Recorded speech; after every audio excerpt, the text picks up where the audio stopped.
Welcome to the second hour of This Morning. Here are today's headlines. The government and the ruling Democratic Party have agreed to provide the second round of disaster relief funds selectively to business operators that have seen severe damage due to the coronavirus outbreak, rather than blanket payments to all citizens. A plan with more details include eligibility, in what form the stipends will be distributed are expected to be finalized by this Sunday at the earliest.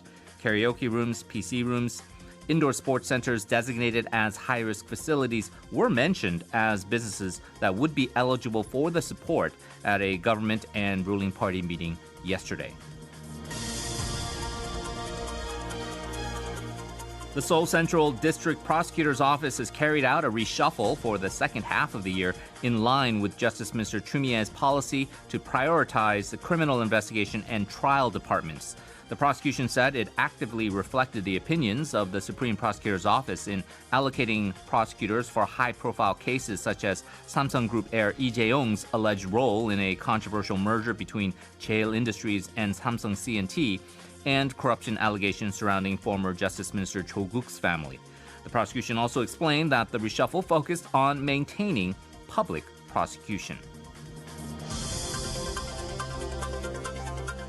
Messaging app KakaoTalk and Naver's smartphone app are expected to introduce mobile driver's licenses within this year, as the Ministry of Science and ICT temporarily approved such service under regulatory sandbox conditions.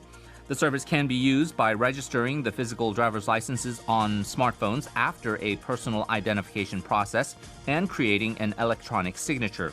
It will be the second ever mobile ID service to be introduced following a digital license by Pass, a consortium of the three major telecom companies.